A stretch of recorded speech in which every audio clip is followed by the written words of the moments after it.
ಕಾಂಗ್ರೆಸ್ನ ಸಚಿವ ಬಸವನ ಬಾಗೇವಾಡಿ ವಿಧಾನಸಭಾ ಕ್ಷೇತ್ರದ ಶಾಸಕ ಶಿವಾನಂದ ಪಾಟೀಲ್ ಇವತ್ತು ಶಾಸಕ ಸ್ಥಾನಕ್ಕೆ ರಾಜೀನಾಮೆ ಕೊಟ್ಟಿದ್ರು.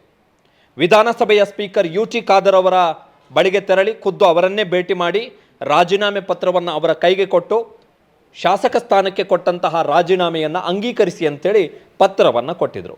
ಆದರೆ ಆ ಪತ್ರದಲ್ಲಿ ಒಂದು ಷರತ್ತನ್ನು ಹಾಕಿದ್ರು. ಹಾಗಾದರೆ ಶಾಸಕ ಶಿವಾನಂದ ಪಾಟೀಲ್ ಕೊಟ್ಟಂಥ ರಾಜೀನಾಮೆ ಅಂಗೀಕಾರ ಆಯಿತಾ?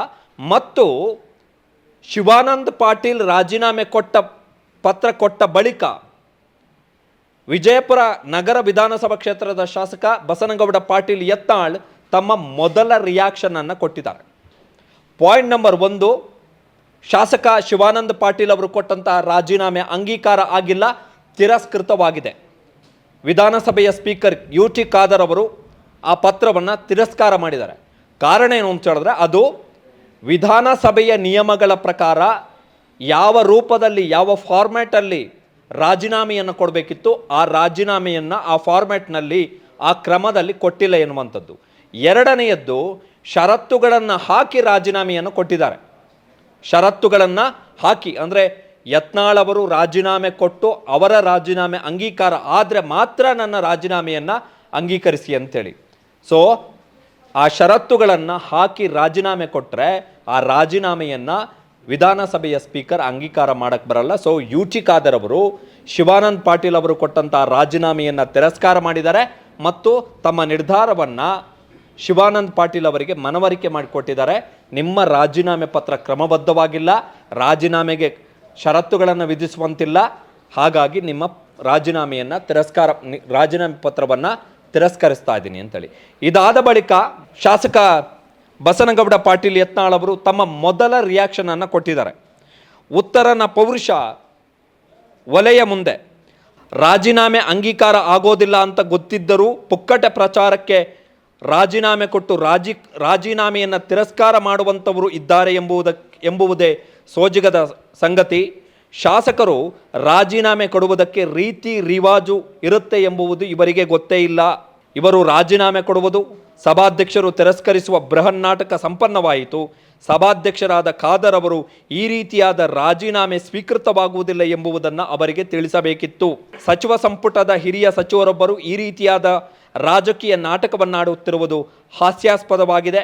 ರಾಜೀನಾಮೆ ಸರಿಯಾದ ವಿಧಾನದಲ್ಲಿಲ್ಲ ಎಂದು ಸ್ವೀಕರಿಸುವ ವೇಳೆಯೇ ಖಾದರ್ ಅವರು ಹೇಳಬೇಕಿತ್ತು, ನೀವು ಮಾಡುತ್ತಿರುವ ನಾಟಕವನ್ನು ಪ್ರಜ್ಞಾವಂತ ಮತದಾರರು, ಕ್ಷೇತ್ರದ ಜನತೆ ಗಮನಿಸಿ ನಿಮಗೆ ಛೀಮಾರಿ ಹಾಕುತ್ತಿದ್ದಾರೆ ಎಂಬುದನ್ನು ಮರೆಯದಿರಿ.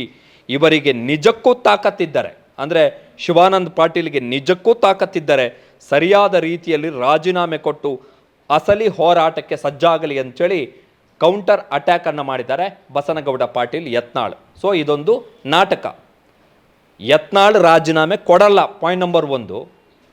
ಯತ್ನಾಳ್ ರಾಜೀನಾಮೆ ಕೊಟ್ಟ ಬಳಿಕ ನನ್ನ ರಾಜೀನಾಮೆಯನ್ನು ಅಂಗೀಕರಿಸಿ ಅಂತೇಳಿ ಶಿವಾನಂದ ಪಾಟೀಲ್ ಹೇಳಿದ್ದು ಇನ್ನೊಂದು ಡ್ರಾಮಾ, ಪೊಲಿಟಿಕಲ್ ಚಮಕ್, ಪೊಲಿಟಿಕಲ್ ಗಿಮಿಕ್. ಸವಾಲನ್ನು ಹಾಕಿದಂತಹ ಬಸನಗೌಡ ಪಾಟೀಲ್ ಯತ್ನಾಳ್ ತಾವು ರಾಜೀನಾಮೆಯನ್ನು ಕೊಟ್ಟು ವಿಜಯಪುರ ನಗರದಲ್ಲೋ ಅಥವಾ ಬಸವನ ಬಾಗೇವಾಡಿ ಕ್ಷೇತ್ರದಲ್ಲೋ ವಿಜಯಪುರ ನಗರದಲ್ಲೇ ನಿಲ್ಬೋದು ಬಸನಗೌಡ ಪಾಟೀಲ್ ಯತ್ನಾಳ್ ಅವರಿಗೆ. ಅವರು ರಾಜೀನಾಮೆ ಕೊಟ್ಟರೆ ಇಮಿಡಿಯೇಟ್ ಬೈ ಎಲೆಕ್ಷನ್ ಆಗುತ್ತೆ ಅಲ್ಲಿ 6 ತಿಂಗಳ ಒಳಗಡೆ. ಅವರೇನು ಬಸವನ ಬಾಗೇವಾಡಿ ಕ್ಷೇತ್ರದಲ್ಲೇ ನಿಂತ್ಕೊಂಡು ತಮ್ಮ ತಾಕತ್ತನ್ನು ಪ್ರದರ್ಶನ ಮಾಡಬೇಕಾದಂಥ ಯಾವ ಅಗತ್ಯ ಇಲ್ಲ ಆ್ಯಸ್ ಎ ಪಕ್ಷೇತರ. ಕಾರಣ ಏನು ಅಂತ ಹೇಳಿದ್ರೆ ಯತ್ನಾಳ್ ಅವರು ಹೇಳಿದ್ದಾರೆ ಪಕ್ಷೇತರನಾಗಿ ನಿಂತು ತೋರಿಸಿ ಅಂತೇಳಿ. ಅದನ್ನು ವಿಜಯಪುರ ನಗರ ಕ್ಷೇತ್ರದಲ್ಲೇ ಯತ್ನಾಳ್ ಮಾಡಬಹುದು. ಯತ್ನಾಳ್ ಹಾಕಿದಂತಹ ಸವಾಲನ್ನು ಸ್ವೀಕರಿಸಿ ಶಿವಾನಂದ ಪಾಟೀಲ್ ರಾಜೀನಾಮೆ ಕೊಟ್ಟಿದ್ದಾರೆ. ಶಿವಾನಂದ ಪಾಟೀಲು ರಾಜೀನಾಮೆ ಕೊಡುವಾಗ ಷರತ್ತನ್ನು ಹಾಕಿದ್ದು ಯಾಕೆ ಅಂತ ಹೇಳಿದ್ರೆ ನೈತಿಕವಾಗಿ ಯತ್ನಾಳ್ ತಾಕತ್ತನ್ನು ಪರೀಕ್ಷೆ ಮಾಡಬೇಕು ಅಂತೇಳಿ. ಈಗ ಶಿವಾನಂದ ಪಾಟೀಲ್ ಅವರು ಕೇಳ್ಬೋದು ಯತ್ನಾಳ್ ಅವರಿಗೆ, ಹೋಗಿ ನೀವು ರಾಜೀನಾಮೆ ಕೊಡಿ, ಸರಿಯಾದ ಕ್ರಮದಲ್ಲೇ ವಿಧಾನಸಭೆ ಸ್ಪೀಕರ್ಗೆ ರಾಜೀನಾಮೆ ಕೊಡಿ, ನಿಮ್ಮ ರಾಜೀನಾಮೆ ಯಾವ ಕ್ಷಣ ಅಂಗೀಕಾರ ಆಗುತ್ತೋ ನಾನು ಅದೇ ಫಾರ್ಮ್ಯಾಟ್ನಲ್ಲಿ ನಾನು ಕೊಡ್ತೀನಿ ಅಂತೇಳಿ ಶಿವಾನಂದ ಪಾಟೀಲ್ ಹೇಳ್ಬೋದು. ಆ ಸವಾಲನ್ನು ಸ್ವೀಕರಿಸುವಷ್ಟು ಗಟ್ಟಿತನ ಸದ್ಯದ ಸನ್ನಿವೇಶದಲ್ಲಿ ಬಸನಗೌಡ ಪಾಟೀಲ್ ಯತ್ನಾಳಿಗೆ ಇದ್ದಂಗಿಲ್ಲ. ಕೇವಲ ಮಾತಿನ ಆವೇಶ, ಮಾತಿನ ಆಕ್ರೋಶ, ಧಾವಂತ, ವಿರೋಧಿಗಳನ್ನು ನಿಂದಿಸುವ ಭರಾಟೆಯಲ್ಲಿ ಬಹುಶಃ ಯತ್ನಾಳ್ ಅವರು ಆ ಸ್ಟೇಟ್ಮೆಂಟನ್ನು ಕೊಟ್ಟಿದ್ದಾರೆ ಅಷ್ಟೇ. ಅದರ್ವೈಸ್ ರಿಯಲ್ ಚಾಲೆಂಜು ರಾಜೀನಾಮೆ ಕೊಟ್ಟು ಯತ್ನಾಳ್ ಅವರು ಕೂಡ ಸದ್ಯದ ಸನ್ನಿವೇಶದಲ್ಲಿ ಬೈ ಎಲೆಕ್ಷನ್ಗೆ ಹೋಗುವಂಥ ಸ್ಥಿತಿಯಲ್ಲಿ ಅವರು ಇಲ್ಲ. ಬಟ್ ಯತ್ನಾಳ್ ಅವರು ಫಸ್ಟ್ ರಿಯಾಕ್ಷನನ್ನು ಮಾಡಿದ್ದಾರೆ, ತಮ್ಮ ಮೊದಲ ರಿಯಾಕ್ಟ್ ಮಾಡಿದ್ದಾರೆ. ಜೊತೆಗೆ ಖಾದರ್ ಅವರು ಸ್ಪಷ್ಟವಾಗಿ ಹೇಳಿದ್ದಾರೆ, ಸ್ಪೀಕರ್ ಅವರು, ಇದು ಫಾರ್ಮ್ಯಾಟ್ ಯಾವ ರೂಪದಲ್ಲಿ, ಯಾವ ಮಾದರಿಯಲ್ಲಿ, ಯಾವ ಕ್ರಮದಲ್ಲಿ ರಾಜೀನಾಮೆಯನ್ನು ಕೊಡಬೇಕಿತ್ತು ಅದರಲ್ಲಿ ಆ ಕ್ರಮದಲ್ಲಿ ಕೊಟ್ಟಿಲ್ಲ. ಹೀಗಾಗಿ ಮತ್ತೆ ಷರತ್ತುಗಳನ್ನು ಹಾಕಿ ರಾಜೀನಾಮೆ ಕೊಡೋಕ್ಕಾಗಲ್ಲ. ಯಾಕಂತ ಹೇಳಿದ್ರೆ ನಾಳೆ ಇನ್ ಕೇಸ್ ಸ್ಪೀಕರ್ ಅವರು ಅಂಗೀಕಾರ ಮಾಡಿಬಿಟ್ರೆ ಹೋಗಿ ಪ್ರಶ್ನೆ ಮಾಡುವಂಥ ಆಪ್ಷನನ್ನು ಶಿವಾನಂದ ಪಾಟೀಲ್ ಉಳಿಸ್ಕೊಂಡಿದ್ದಾರೆ ತಮ್ಮ ಪತ್ರದಲ್ಲಿ.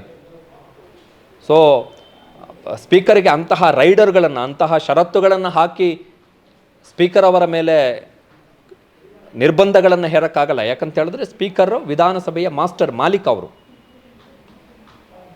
ಸೊ ಇದೊಂಥರ ನಾಟಕ, ಪ್ರತಿ ನಾಟಕ ಅಷ್ಟೇ. ಕ್ಷಣ ಕ್ಷಣದ ಸುದ್ದಿಗಳಿಗಾಗಿ ಫ್ರೀಡಂ ಟಿವಿ ಸಬ್ಸ್ಕ್ರೈಬ್ ಮಾಡಿ, ಲೈಕ್ ಮಾಡಿ ಹಾಗೂ ಫಾಲೋ ಮಾಡಿ. ಹೊಸ ಸುದ್ದಿಗಳ ನೋಟಿಫಿಕೇಶನ್ಗಾಗಿ ಬೆಲ್ ಐಕಾನ್ ಮೇಲೆ ಕ್ಲಿಕ್ ಮಾಡಿ.